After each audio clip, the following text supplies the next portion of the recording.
Hi, my name is Robin, and I just turned 27 last month. The day everything changed, I had just signed a $6 million contract with the Chicago Blaze. I was on top of the world, ready to share my success with my family, despite our complicated relationship. I never expected my sister Vanessa would push me down the stairs out of jealousy. I definitely never thought I would wake up alone in a hospital bed, abandoned by my own blood. Before I tell you how I went from signing a life-changing contract to waking up in a hospital bed, let me know where you are watching from. Drop a comment and subscribe if you want to hear stories that will remind you why family is not always blood. I grew up in a middle-class neighborhood in Boston, with my parents Kenneth and Linda, my older sister Vanessa, who is 32, and my younger brother Noah, who is 23. From the outside, we looked like the perfect American family, but appearances can be deceiving. For as long as I can remember, there was always an unspoken hierarchy in our household. Vanessa was the golden child, Noah was the baby of the family, and I was somewhere in between, often forgotten or overlooked. My parents attended every single one of Vanessa's piano recitals and art exhibitions, praising her mediocre talents as if she was destined for greatness. Meanwhile, my basketball games were an inconvenience, something they would attend only if nothing better was happening that day.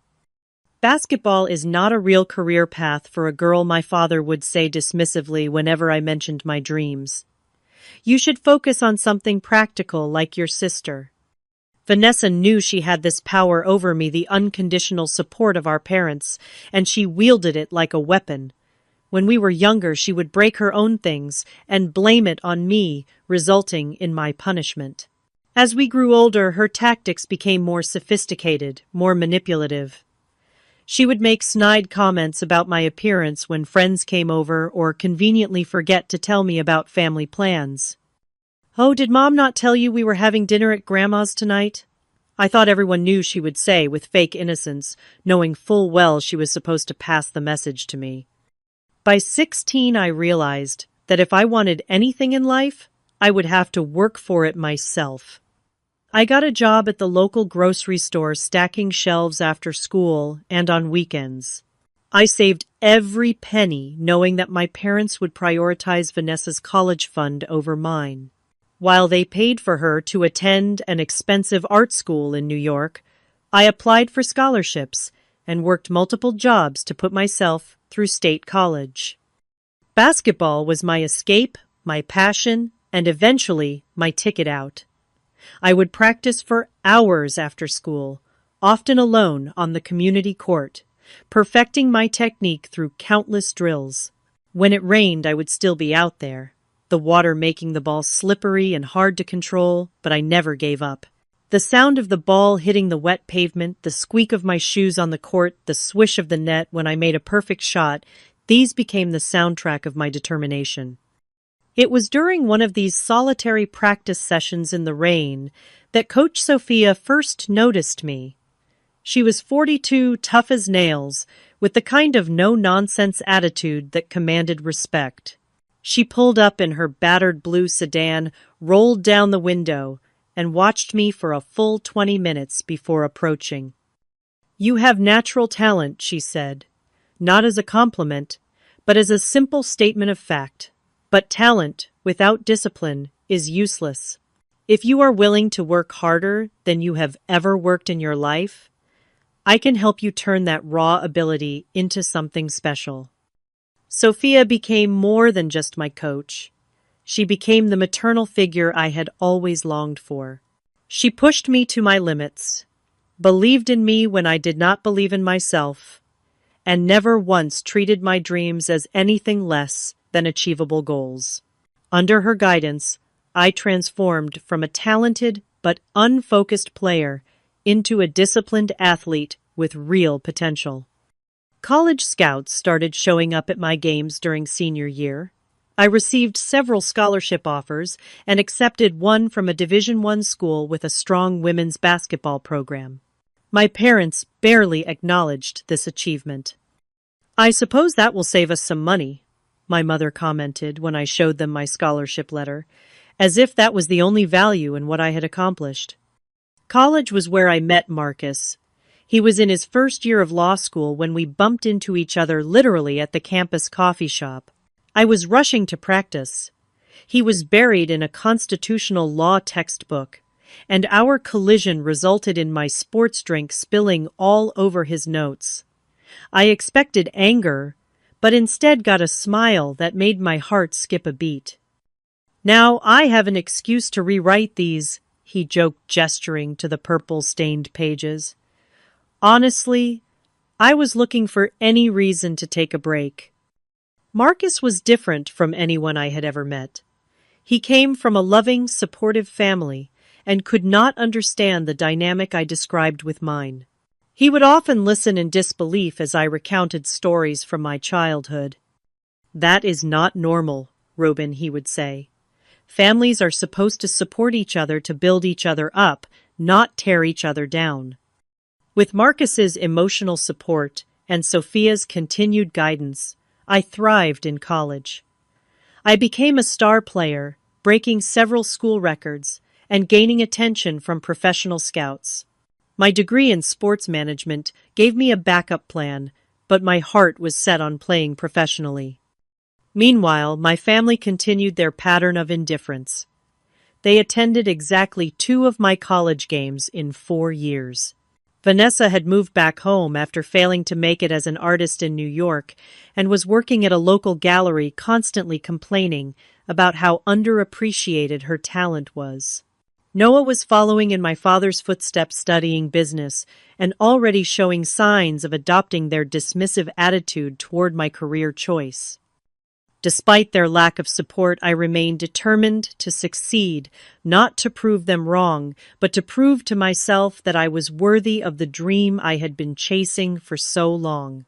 Every rejection, every dismissive comment, every missed game only fueled my determination. I would make it with or without them. And as I entered my final year of college, with professional scouts regularly attending my games, and my name being mentioned in conversations about the next generation of women's basketball stars, I began to believe that all those years of hard work, all those rainy days on the court, all those early mornings and late nights of training were finally about to pay off. What I did not know then was that my greatest challenge would not come from the court, but from the people who were supposed to love me the most. The people who shared my blood, but not my dreams. The people who would rather see me fail than succeed on my own terms. The game that changed everything happened during the National College Championship. We were down by 2 points, with 10 seconds left on the clock. The ball came to me at the three-point line, and time seemed to slow down. I could see every option, every player's position, as if the court had suddenly become a chessboard, and I could anticipate every possible move. I faked a pass to my teammate on the right, pivoted left, and launched myself into a jump shot just as the buzzer sounded. The ball arced through the air, and the entire arena fell silent. When it swished through the net, the crowd erupted in a roar that I can still hear in my dreams. We had won the championship, and I had scored the winning basket. That moment was captured by dozens of cameras, replayed on sports channels nationwide, and suddenly my name was on everyone's lips. 3 talent scouts approached me after the game, business cards, extended promises of bright futures hanging in the air between us. The most persistent was from the Chicago Blaze, a team that had been struggling in recent seasons and was looking for fresh talent to revitalize their lineup. Their initial offer was good, but Marcus, who had just passed the bar exam and was working at a sports law firm, advised me to negotiate. "They want you more than they are letting on," he said, reviewing the contract terms. "This is just their opening position. We can push for better conditions." The negotiations stretched over 3 months, with offers and counteroffers going back and forth. Each time the Blaze came back with a new proposal, Marcus would pore over it, highlighting areas where we could still improve the terms. It was a stressful time, filled with uncertainty and self-doubt. "What if they withdraw the offer completely?" I asked Marcus one night, anxiety keeping me awake. "What if I am pushing too hard and they decide I am not worth the trouble?" "They will not walk away," he assured me, his confidence unwavering. "You are the best rookie prospect this season. They need you more than you need them." Coach Sophia was equally supportive during this period. She had connections in the professional league and kept reassuring me that the interest from Chicago was genuine. "They are building their strategy around you," she told me. "They have already started designing plays that will showcase your strengths. Trust me, they are not going anywhere." Finally, after what felt like an eternity of back and forth, we reached an agreement. $6 million over 3 years, with performance bonuses that could potentially add another $2 million. It was more than I had ever dreamed possible, a validation of every sacrifice, every hour of practice, every moment of doubt I had pushed through. The day I signed the contract was surreal. The team president, Charles Wilson, a legend in the basketball world, personally welcomed me to the Chicago Blaze. Cameras flashed as we shook hands, and I struggled to maintain my composure, to not let the tears of joy and relief fall in front of all these important people. "Welcome to the family, Robin Charles," said his grip firm, his smile genuine. "We believe you are going to help take this team to the championship." As I walked out of the Blaze headquarters, contract signed and future secured, I felt a strange mixture of emotions. Pride in what I had accomplished, excitement for what lay ahead, but also a lingering sadness that I had no one from my actual family to share this moment with. Despite years of neglect and dismissal, some part of me still craved their approval, their recognition. And in that moment of triumph, I made a decision that would ultimately change the course of my life in ways I could never have anticipated. I decided to go home and share my news with my family, hoping that perhaps this achievement, this undeniable success, would finally make them see me. Before heading to Boston, I video called Marcus from my hotel room. "Are you sure about this?" he asked, concern evident in his voice.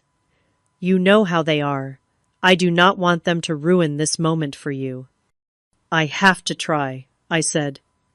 "Maybe this time will be different. Maybe now they will finally be proud of me. Just remember, whatever happens, this is your achievement. No one can take that away from you. And I am so incredibly proud of you, Robin." His words warmed my heart, but I still felt that pull, that need to share my success with the people who had known me longest, even if they had never really seen me. I stopped at various stores before heading to my parents' house, picking out thoughtful gifts for each family member. For my father, an expensive watch he had been eyeing for years. For my mother, a designer handbag from her favorite brand. For Vanessa, a necklace from a trendy jewelry designer. For Noah, the latest gaming console he had been talking about. In my mind, I imagined their reactions, their surprise and delight. Not just at the gifts, but at the news that I, the overlooked middle child, had achieved something extraordinary. Maybe now they would see that my path, though different from what they had envisioned for me, was valid and worthy of respect. As I drove to the house, I had grown up in hope and anxiety battled in my chest. I rehearsed what I would say, how I would tell them about the contract, about the future that was opening up before me. I imagined hugs, congratulations, maybe even a family celebration dinner. What I could not imagine, what I never saw coming, was the jealousy, the resentment, and the violence that would greet my success. As I pulled into the driveway of my childhood home, I had no idea that I was about to experience the darkest betrayal of my life at the hands of the people who should have loved me the most. The familiar scent of my mother's cinnamon potpourri hit me as I opened the front door. The house looked exactly the same as it always had, from the family photos lining the staircase wall to the worn but clean furniture in the living room. For a moment, nostalgia washed over me. Memories of childhood moments when things had been simpler before the family dynamics had solidified into their current toxic pattern. "Hello," I called out, setting down the shopping bags filled with gifts. "Anyone home?" My mother emerged from the kitchen, wiping her hands on a dish towel. Her expression shifted from surprise to a forced smile when she saw me. "Robin, we were not expecting you," she said, her tone making it clear that my unannounced visit was an inconvenience. "I wanted to surprise you all," I replied, trying to keep my voice light, not letting her lukewarm reception dampen my spirits. "Is everyone here?" "Your father is watching television in the den. Vanessa and Noah should be home soon." She glanced at the shopping bags. "What is all this?" "Just some gifts. I have good news and I wanted to share it with everyone." My father appeared in the doorway, remote control still in hand, looking mildly annoyed at having his evening routine interrupted. "Robin," he acknowledged with a nod. "What brings you back?" Before I could answer, the front door opened and Vanessa walked in, followed closely by Noah. Vanessa's eyes narrowed at the sight of me, while Noah at least managed a small smile. "Family reunion," Vanessa said, sarcastically, dropping her keys on the side table. "What is the occasion?" "I have something to tell you all," I said, my heart racing with a mixture of excitement and apprehension. "Can we sit down together for a few minutes?" We gathered in the living room, an uncomfortable silence settling over us. I took a deep breath and began to share my news. I just signed a contract with the Chicago Blaze, I announced, unable to keep the pride from my voice. $6 million over 3 years with performance bonuses. The silence that followed was deafening. My father's eyebrows raised slightly, the first sign of genuine surprise I had seen from him in years. My mother's mouth opened and closed, as if she was struggling to find words. Noah looked genuinely impressed, while Vanessa's face had gone completely still, her knuckles white, where she gripped her purse. $6 million, my father finally said, disbelief evident in his voice. "Yes," I confirmed, reaching for one of the shopping bags. "And I wanted to celebrate with you all. I brought some gifts." "Gifts?" my mother repeated, her eyes now fixed on the bags. I began distributing the presents, explaining each choice as I handed them out. My father examined the watch with a mixture of appreciation and something else, something that looked almost like resentment. My mother ran her fingers over the soft leather of the designer bag, her expression unreadable. Noah was genuinely delighted with the gaming console, immediately checking out its features. And then there was Vanessa. She opened the jewelry box, slowly staring at the necklace inside without touching it. "I remembered you admired this designer when we saw their collection in a magazine last year," I explained, hoping to see some softening in her expression. Instead, she snapped the box shut and placed it on the coffee table with deliberate care. "How nice of you to throw your money around," she said, her voice dripping with disdain. "Must feel good to show off like this." "Vanessa," my mother said half-heartedly, but there was no real reproach in her tone. "No, Mom, let us be honest for once," Vanessa continued, her voice rising. "Little Robin comes back after signing some big sports contract and thinks she can buy our approval with expensive gifts. Does that sum it up?" I felt my face flush with hurt and embarrassment. "That is not what I was trying to do. I just wanted to share my happiness with you." "Your happiness," Vanessa repeated mockingly. "Because it is always about you, is not it? Even when you are gone, it is all Robin this and Robin that from your precious coach and your perfect boyfriend." Poor Vanessa, stuck at home, working a dead-end job, while her sister becomes a sports star.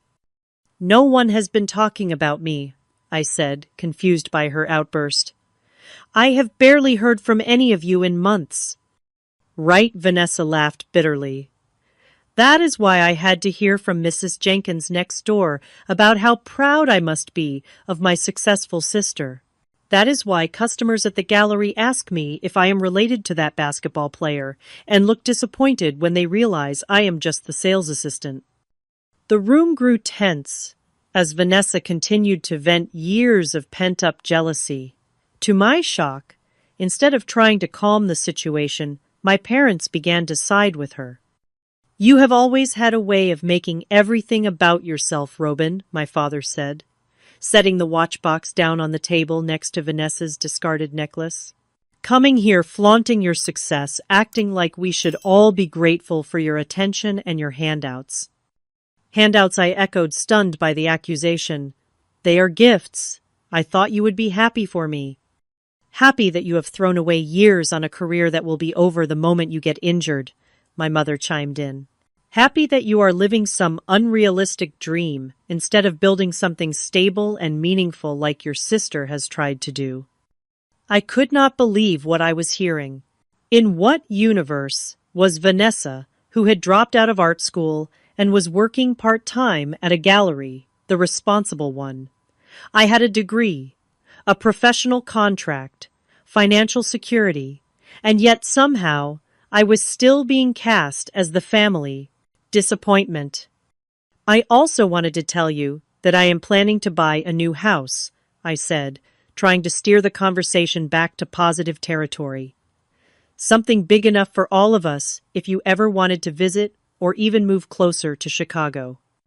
This was the wrong thing to say. Vanessa's face contorted with rage. Now you are offering to buy us a house, like we are some charity case for you to solve with your newfound wealth. Do you have any idea how condescending you sound right now? That is not what I meant, I protested, feeling the situation spiraling out of control. I just thought it would be nice to have a place where we could all be together more often. We do not need your money or your pity, my father said coldly. Some of us have dignity.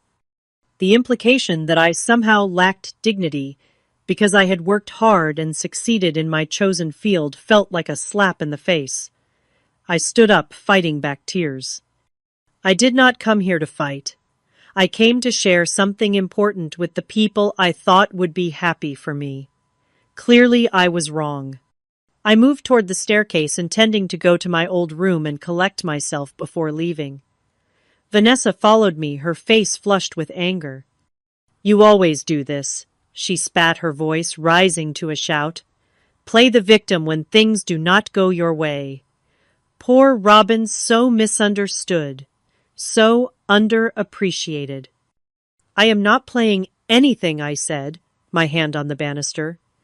I just need a minute alone.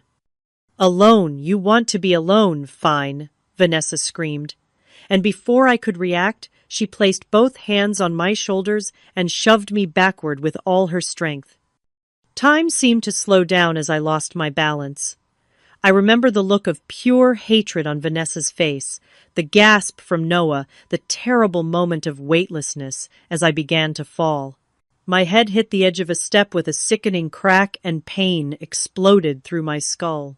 I tumbled down the remaining stairs, my body hitting each step with bone-jarring force, until I finally came to rest at the bottom, the world going dark around me. The last thing I heard before losing consciousness was my mother's voice, cold and distant. She deserved it. 3 words that would forever change how I viewed my family. 3 words that confirmed what I had always suspected but never wanted to believe. They did not just fail to love me, they actively wished me harm. The steady beep of a heart monitor was the first thing I became aware of. The sound penetrated the darkness, pulling me toward consciousness, one electronic pulse at a time. My eyelids felt impossibly heavy, as if they had been glued shut. When I finally managed to open them, harsh fluorescent light sent daggers of pain through my skull. "She is waking up," a woman's voice said from somewhere to my right. "Go get Dr. Alexander." I tried to turn my head toward the voice, but a neck brace kept me immobilized. Panic began to rise in my chest as I realized I could not move properly. "Try not to move," the woman said, coming into my field of vision. She was wearing blue scrubs, her name tag, identifying her as Isabel R.N. "You have been in an accident." Not an accident, I thought. My sister pushed me. My family watched. But my throat was too dry to speak, and when I tried, only a raspy croak emerged. "Here," Isabel said, holding a straw to my lips. "Small sips." The water was the most delicious thing I had ever tasted, cooling my parched throat. After a few sips, I tried again. "How long?" I managed to ask. "You have been unconscious for 3 days," Isabel replied, her expression sympathetic. "Do you remember what happened?" Before I could answer, a tall man in a white coat entered the room, clipboard in hand. "Miss Coleman, I am Dr. Alexander. Glad to see you are awake. You had us worried." The next hour was a blur of questions, examinations, and devastating information. I had suffered a severe concussion, 3 broken ribs, a fractured wrist, and trauma to my spine. The doctor was particularly concerned about the spinal injury, explaining that there might be long-term consequences for my mobility. Mobility, I repeated, my mind, immediately going to basketball. Will I be able to play again? Dr. Alexander's hesitation told me everything I needed to know even before he spoke. "It is too early to make any definitive statements. You will need several months of physical therapy, possibly surgery, depending on how things progress. Professional sports may be out of the question for some time, perhaps permanently." The words hit me like another fall down the stairs. My contract, my future, everything I had worked for, suddenly hanging by the thinnest of threads. I closed my eyes, fighting back tears. "I need to call my boyfriend," I said, "and my coach. They need to know what happened." "Of course," Dr. Alexander nodded. "Nurse Isabel will bring you a phone. But first, would you like us to contact your family? No one has been here to visit yet, but we can reach out to them if you provide contact information." His words sent a chill through me. No one had been here. Not my parents, not my siblings. No one from my family had bothered to check if I was alive or dead after I was pushed down a flight of stairs in their own home. "They know what happened," I said quietly. "They were there." Dr. Alexander and Nurse Isabel exchanged a quick glance, and I could see the unasked questions in their eyes. Before they could press for details, I asked for time alone, claiming I needed rest. In reality, I needed space to process this new betrayal, this confirmation that my family's indifference had crossed the line into active cruelty. Later that evening, Nurse Isabel returned to check my vitals. As she adjusted my IV, she hesitated, then spoke in a low voice. "I should not be telling you this, but I thought you should know. Your family did come by once the first night you were brought in. They did not ask to see you. They just wanted to collect your personal effects, your phone, wallet, keys. Hospital policy required us to release them only to family. I am sorry." The revelation was like a knife twisting in my gut. They had not come to check on me to see if I was recovering, to apologize. They had come for my belongings, like vultures picking over a carcass. "Thank you for telling me," I whispered, tears finally breaking free and sliding down my cheeks. Nurse Isabel squeezed my hand gently before leaving, and I was once again alone with the beeping monitors and the crushing weight of abandonment. The next morning, the door to my room burst open, and Marcus rushed in, his face pale with worry. When he saw me bandaged and bruised, hooked up to various machines, he stopped dead in his tracks, his expression shifting from concern to horror. Robin, he breathed, crossing the room in 3 long strides and carefully taking my uninjured hand in his. My God, what happened? I have been trying to call you for days. The dam broke and everything came pouring out in a torrent of words, sobs, and rage. I told him about going home, about the gifts, about Vanessa's jealousy, and my parents' betrayal. I told him about the fall, about waking up alone, about learning that my family had only come to take my possessions. Marcus listened in stunned silence, his grip on my hand tightening with each new detail. When I finished, he was literally shaking with anger.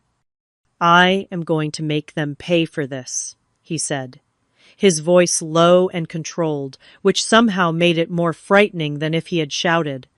This was not an accident. This was assault, and they left you here to die. They took my phone, I realized suddenly. Have you been trying to call them too? Every day since you missed our check-in call, Marcus confirmed. Your number went straight to voicemail, and when I tried your parents' house, your father answered once told me you were not there, and then they stopped picking up. I was about to file a missing persons report when the hospital finally contacted me using the emergency contact information in your wallet that they found in your car. My car. I had forgotten about it, still parked in my parents' driveway. Another piece of property they would probably try to claim. There is something else, I said, hesitating to voice the thought that had been haunting me since speaking with Dr. Alexander. The doctor says I might not be able to play again. The contract, the blaze, everything we worked for, it might all be gone. Marcus's expression softened. Let me worry about the contract. Right now you focus on getting better. We will figure out the rest later. Later that day, Coach Sophia arrived, having flown in from Chicago as soon as Marcus called her. Unlike Marcus, she did not try to hide her anger. Those people are not your family, she declared, pacing at the foot of my bed. Family does not do this to each other. As far as I am concerned, they are dead to us. The team is already talking about voiding the contract, I said, voicing my greatest fear. Marcus has been trying to reach the management, but no one is returning his calls. Let them try, Sophia said fiercely. We have options. Legal options. Medical options. This is not over, Robin. Not by a long shot. As the day wore on, and the initial shock began to fade, a new emotion started to take root in me: determination. The same determination that had driven me through years of practice, through college, through every obstacle on my path to professional basketball. I might be down, but I was not out. Not yet. That evening, Nurse Isabel came in with more disturbing news. I checked your admission paperwork, she said, her voice hushed. Your health insurance information was entered incorrectly, and when we tried to verify it, we discovered your coverage has been canceled. And she hesitated. There have been some large withdrawals from your bank account in the past 2 days. The hospital financial office flagged it because they were trying to process a payment authorization. What I tried to sit up, wincing as pain shot through my ribs. That is impossible. I am the only one with access to that account. Unless someone has your cards, and Pin, Marcus said grimly. Or if they forged your signature on withdrawal slips. The pieces fell into place with sickening clarity. My wallet, my phone, my keys, all in the possession of people who had already proven they wished me harm. People who knew my routines, my passwords, possibly even my banking information. They are stealing from me, I whispered the betrayal, reaching new depths I had not thought possible. After everything else, they are actually robbing me while I am in the hospital. Marcus's jaw tightened.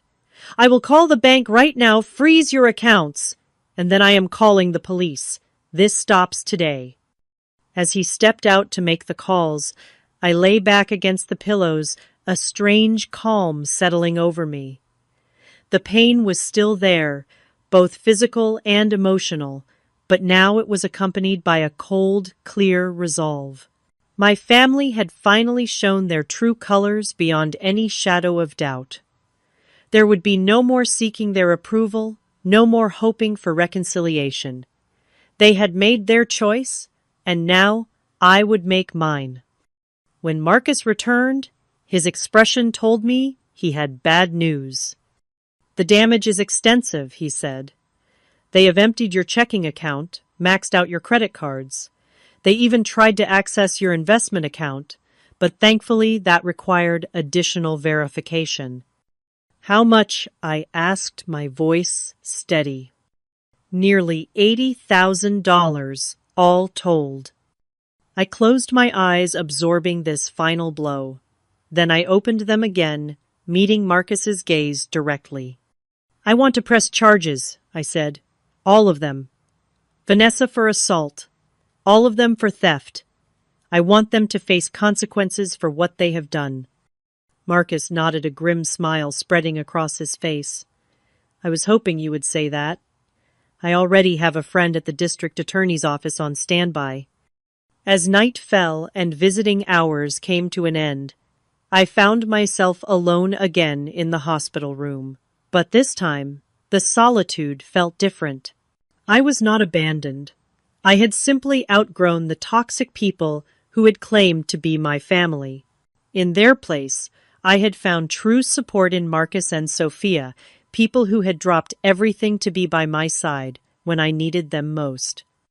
Tomorrow would bring doctors, lawyers, police reports, and the beginning of a long fight for justice and recovery. But tonight, despite the pain and uncertainty, I felt something unexpected stirring in my chest: freedom. The freedom that comes from finally accepting a harsh truth and deciding to move forward without the weight of false hopes and expectations.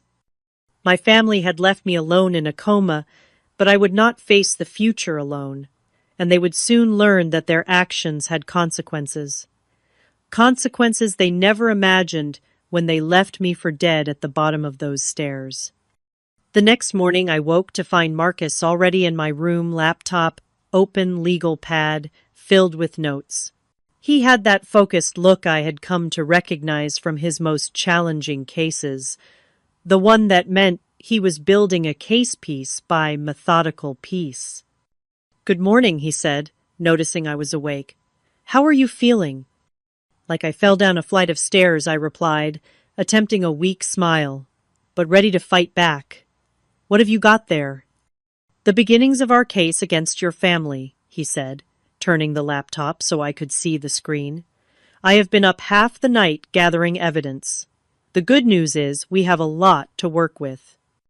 Over the next hour, Marcus walked me through what he had discovered.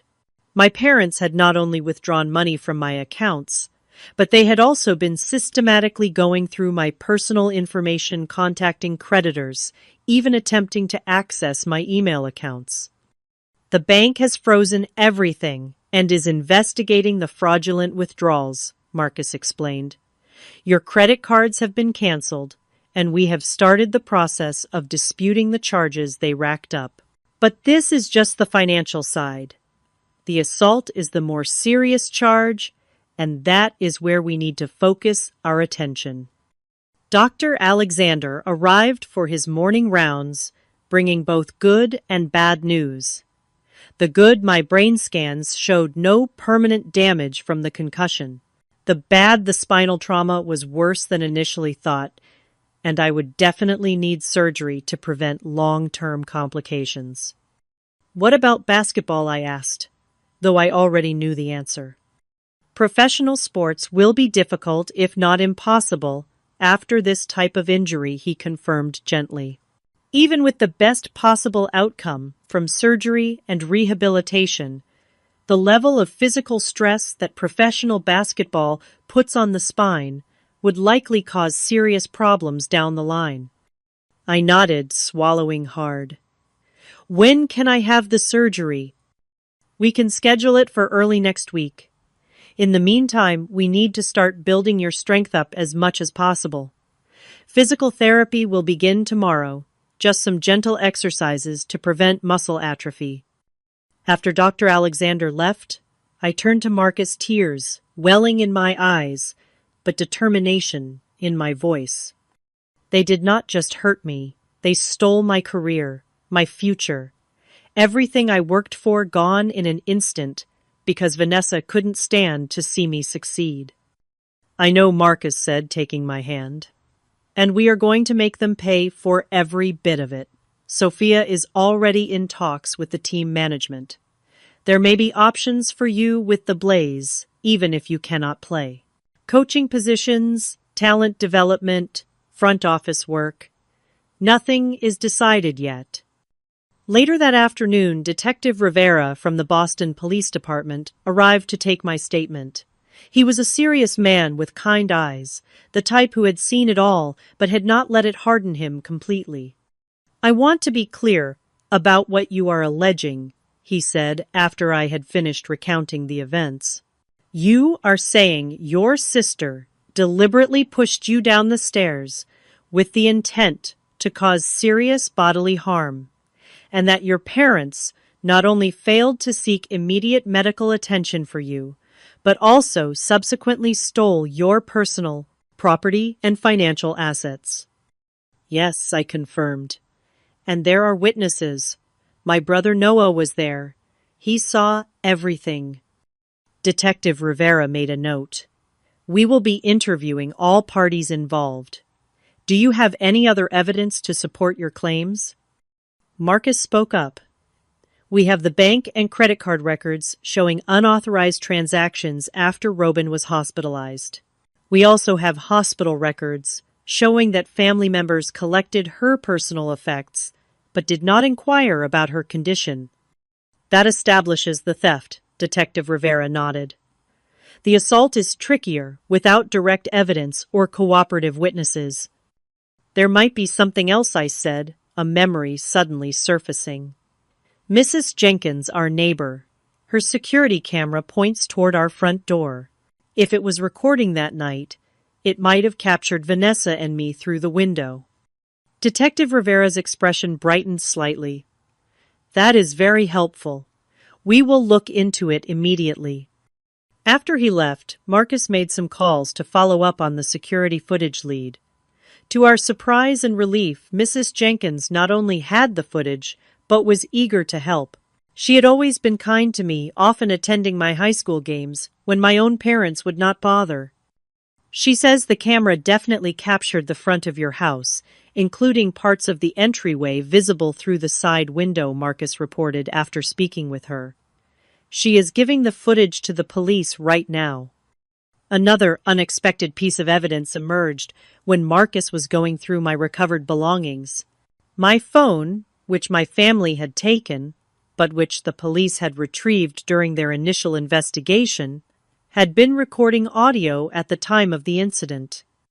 "You must have accidentally triggered the voice memo app before the argument started," Marcus explained, his voice filled with controlled excitement as he played the recording for me. The quality was not perfect, but it was clear enough to hear Vanessa's angry accusations, my parents' cold dismissal of my success, and finally, the crucial moment. "You always do this. Play the victim when things do not go your way. Poor Robin, so misunderstood, so underappreciated." "I am not playing anything. I just need a minute alone." "Alone. You want to be alone.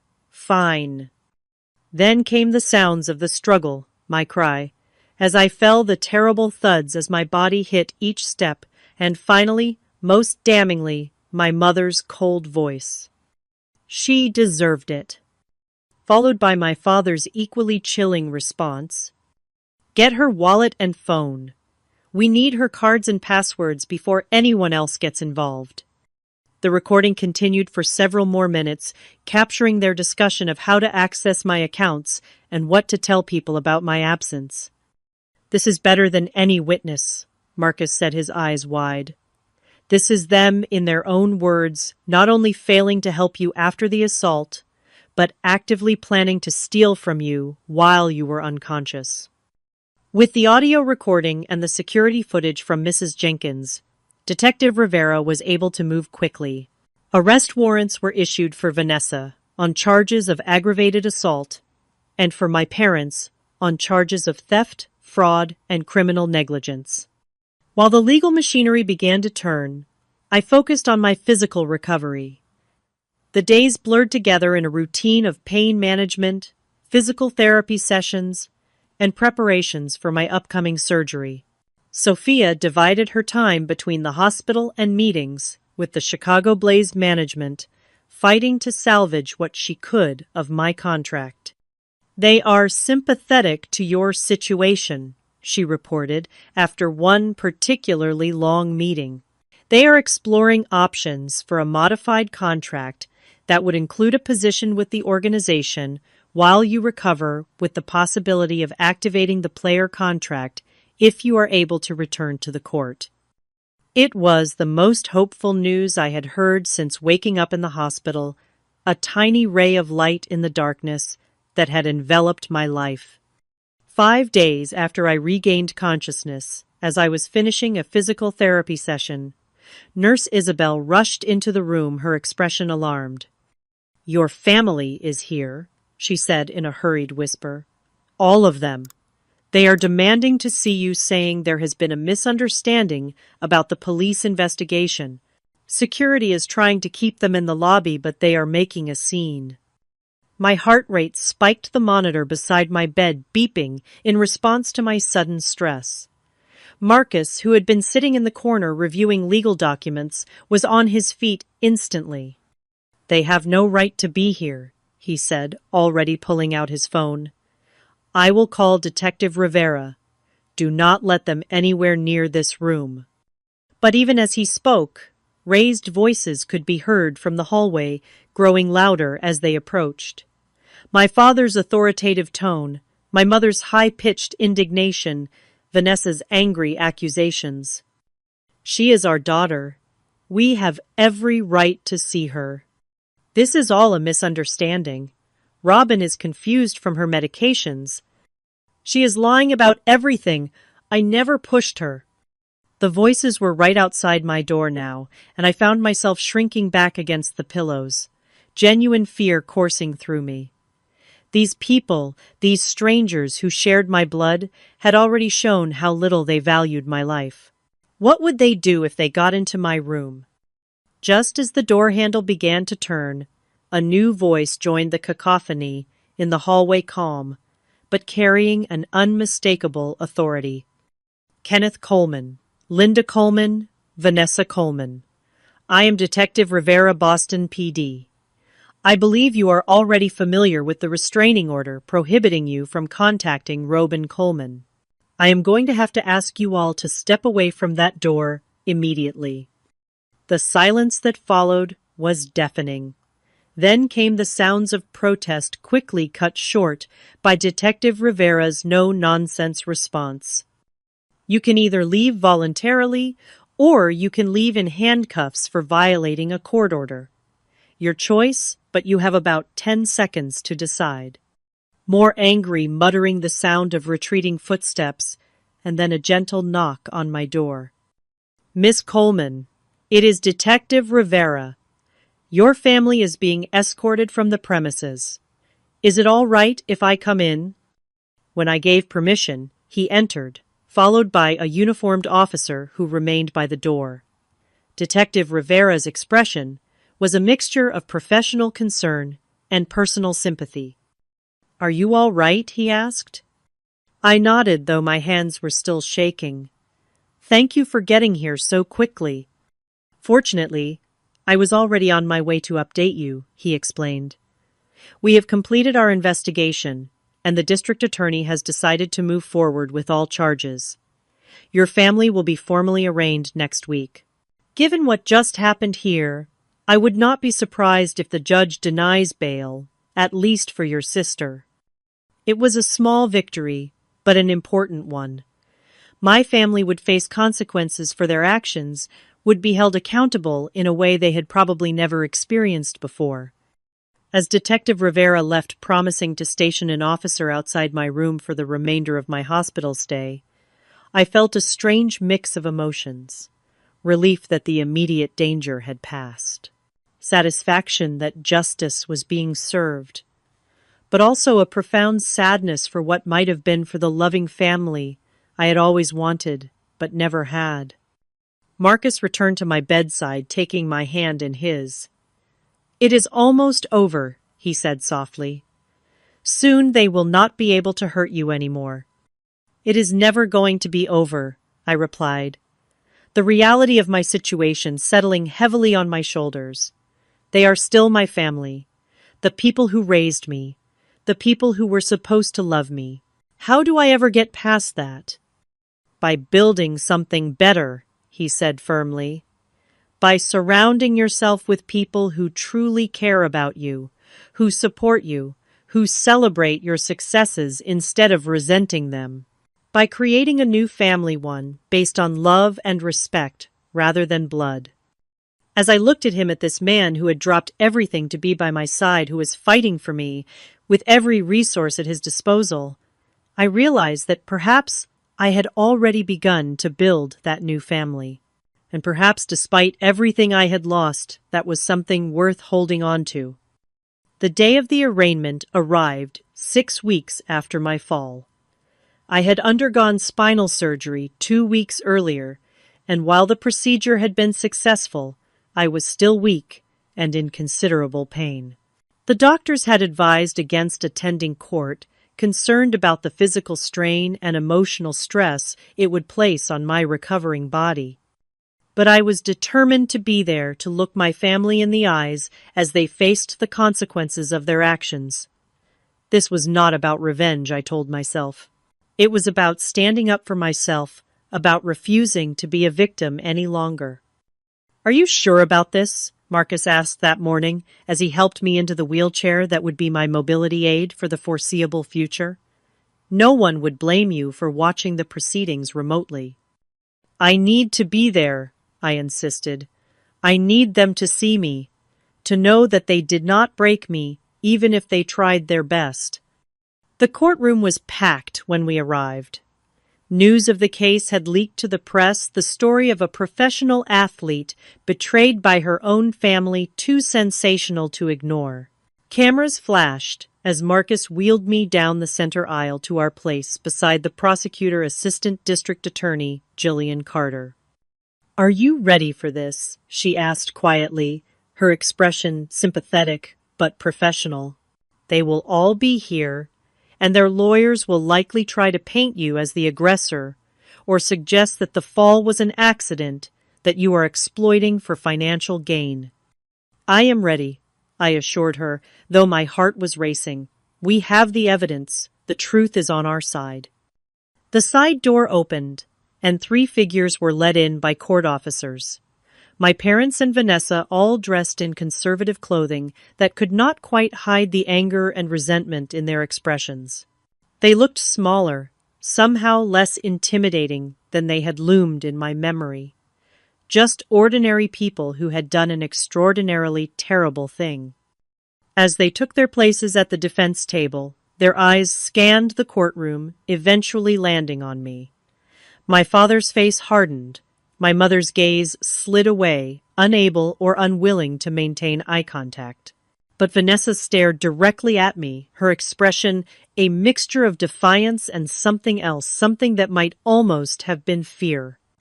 The proceedings began with the formal reading of the charges. Vanessa was charged with aggravated assault, while my parents faced charges of theft, fraud, criminal negligence, and conspiracy. All 3 pleaded not guilty as expected. The prosecutor presented the evidence we had gathered, the security footage from Mrs. Jenkins's camera, which clearly showed Vanessa pushing me through the window. The audio recording from my phone, capturing not only the assault, but also my parents' callous response and subsequent planning to steal my assets. Bank records showing the withdrawals and fraudulent charges. Hospital records documenting my injuries and my family's behavior. Throughout the presentation, I watched my family's faces. My father maintained a stoic expression, though his jaw tightened noticeably when the audio recording was played.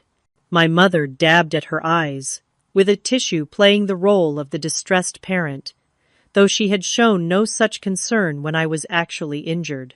Vanessa's defiance gradually crumbled, as the evidence mounted, replaced by a growing panic as the reality of her situation became clear.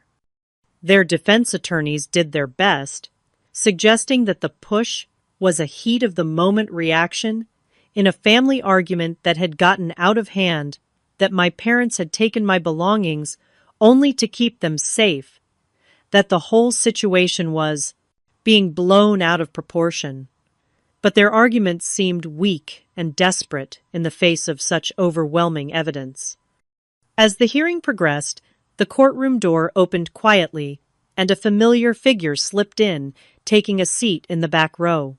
Charles Wilson, president of the Chicago Blaze, the man who had shaken my hand and welcomed me to the team on what now felt like a lifetime ago. He nodded gravely. When he caught my eye, his presence, a silent show of support that meant more than words could express. When it came time for bail to be considered, Carter argued forcefully against it. Your Honor, the defendants have already demonstrated a willingness to harm the victim and to exploit her vulnerable state for financial gain. They attempted to violate the restraining order by forcing their way into her hospital room. They represent an ongoing threat to her safety and recovery. To my surprise, the judge agreed, denying bail for all three defendants. They would remain in custody until trial, a process that could take months.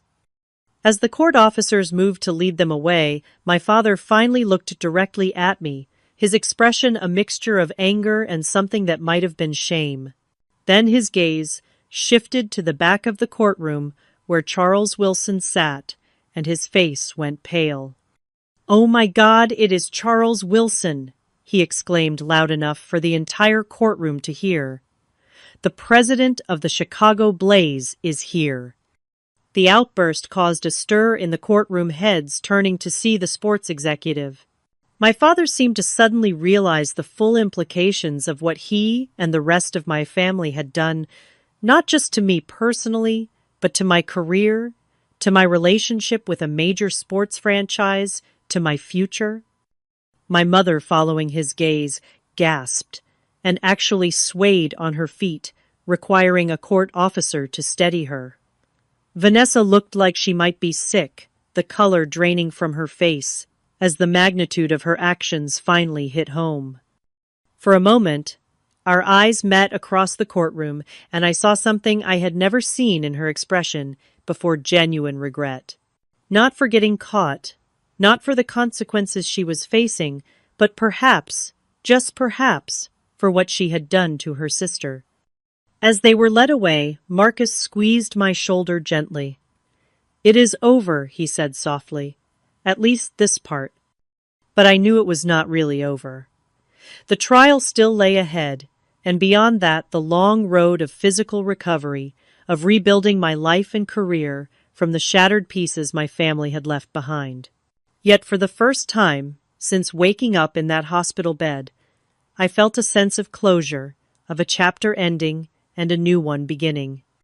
After the courtroom cleared, Charles Wilson made his way over to where Marcus and I waited.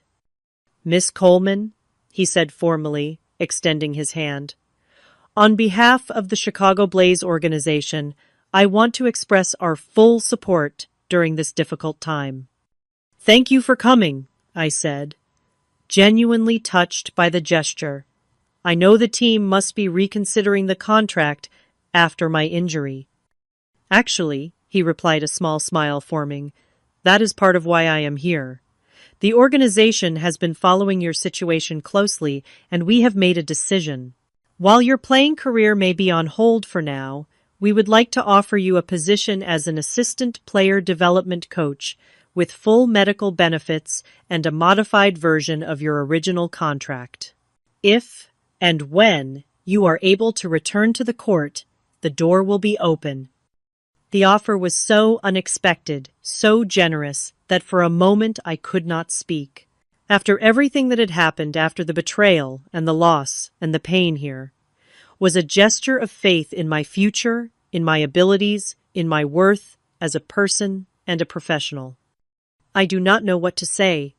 I finally managed tears welling in my eyes. Say yes, Charles encouraged. The Blaze needs people like you, Robin.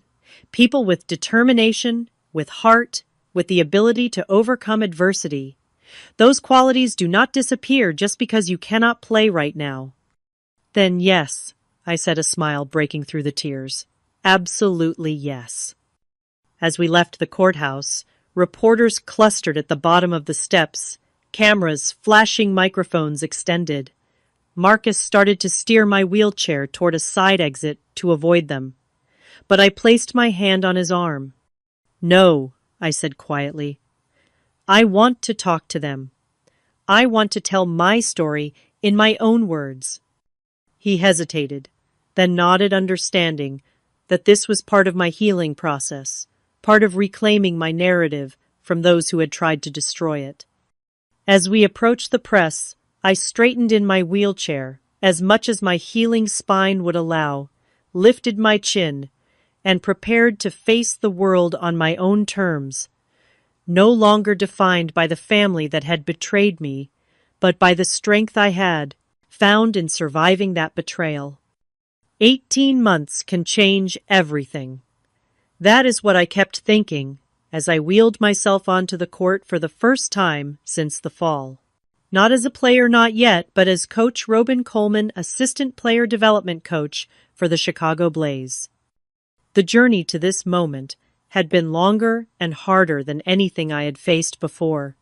3 surgeries on my spine, countless hours of physical therapy, days when the pain was so intense I could not get out of bed, nights when the nightmares of falling, of betrayal, of abandonment would wake me screaming.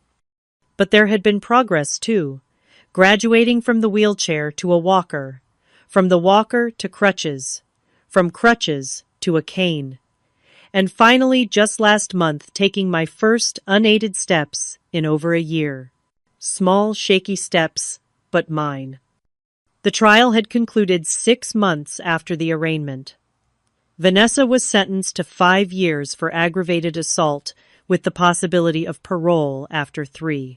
My parents received 3 years each for their crimes, along with restitution orders for the money they had stolen. The financial compensation meant nothing to me, but the acknowledgement of their wrongdoing, the public record of what they had done, meant everything. I had not spoken to any of them since that day in court. My mother had written several letters from prison filled with self-pity and thinly veiled accusations that I had somehow orchestrated their downfall. I stopped reading them after the 3rd one.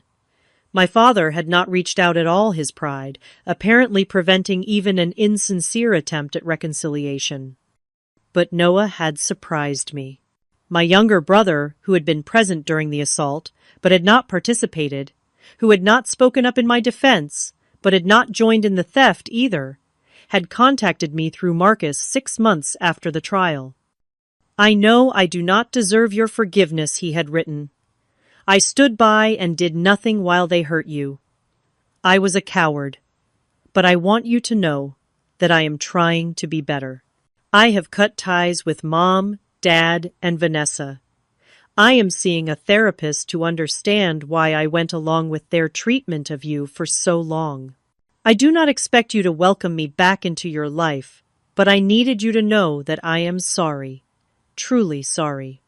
I had not responded immediately, unsure if I could or should let any member of my blood family back into my life. But eventually, after discussing it with Marcus and my own therapist, I agreed to a carefully supervised meeting in a neutral location. Noah had been nervous, fidgeting with his coffee cup, unable to meet my eyes at first. He looked older, more worn than his 24 years should have allowed. I do not know how to begin to apologize, he had said, his voice barely above a whisper. Then do not. I had replied, not unkindly. Just tell me why. Why did they hate me so much? Why did you go along with it? The conversation that followed was painful but necessary. Noah explained how our parents had always favored Vanessa, how her constant need for attention and validation had shaped our family dynamic from the beginning. How he, as the youngest, had learned early on that siding with Vanessa and our parents was the path of least resistance. It was never about you, he had said. Not really. It was about them, their insecurities, their twisted view of the world. Vanessa could not stand that you were actually talented, actually successful, on your own merits, when she had been told her whole life that she was special, but never managed to prove it. And Mom and Dad could not handle that you succeeded without their help, that you did not need them the way Vanessa did. I had not forgiven him that day, or the next time we met, or the time after that. Forgiveness, I had learned, was not a single decision, but a process, one that required time and effort from both sides. But I had allowed him back into my life in a limited way, and over time we had begun to build something new, something tentative, but potentially real.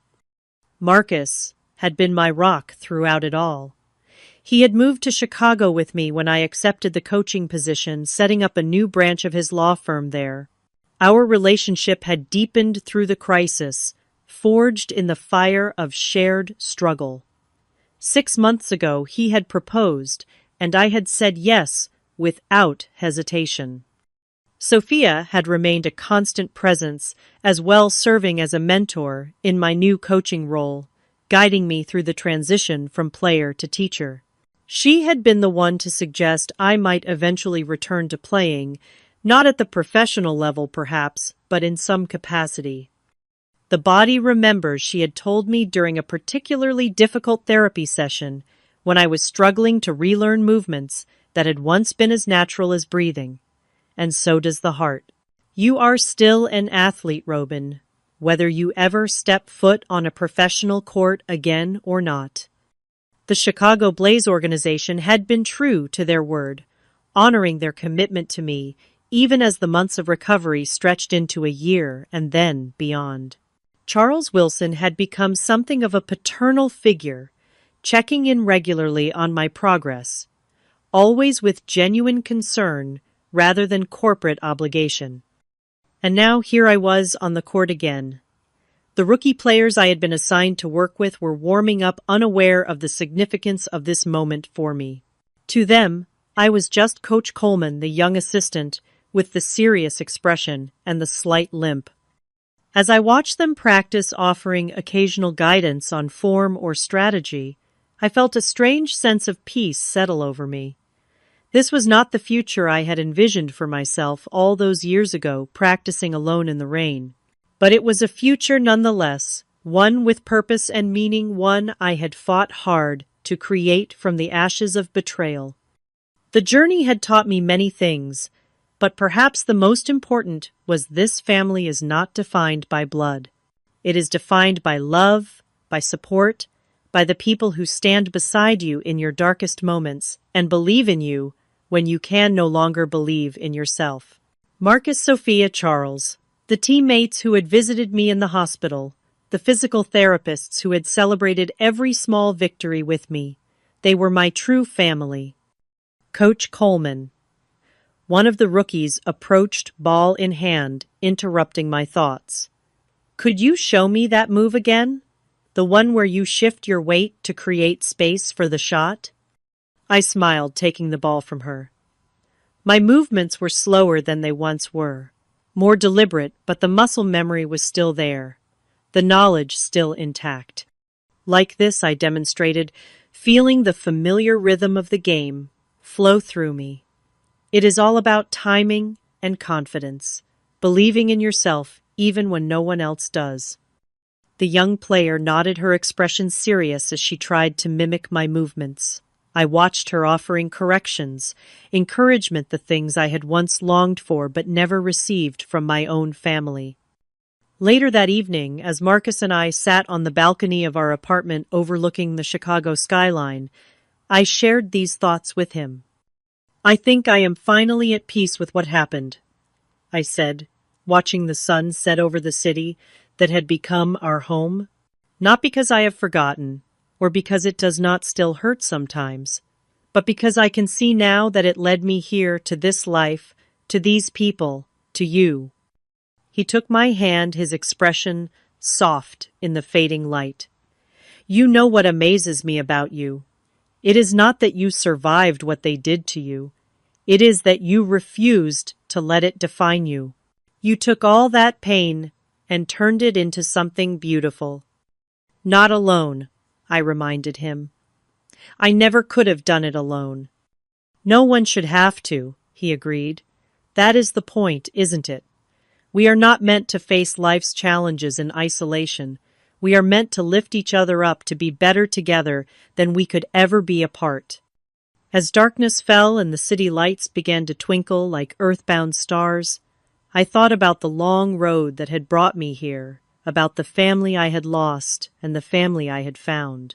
I thought about the young players I was now coaching, about the possibility that someday I might help someone else find their path, their strength, their voice. The pain of betrayal would always be a part of my story, a scar that would never completely fade, but it was no longer the whole story, no longer the defining chapter. It was simply one piece of a larger narrative, one that continued to unfold in ways I could never have imagined. And in that moment, watching the night settle over Chicago, my hand in Marcus's my future, stretching out before me with possibilities I was only beginning to explore, I knew that I had not merely survived my family's betrayal. I had transcended it. Have you ever had to rebuild your life after someone you trusted betrayed you? How did you find the strength to move forward? Share your stories in the comments below, and if this journey of overcoming family betrayal resonated with you, please like, subscribe, and share with someone who might need to hear that family is not always blood, but the people who stand by you when it matters most. Thank you for listening. And remember, the family you choose is often stronger than the family you are born into.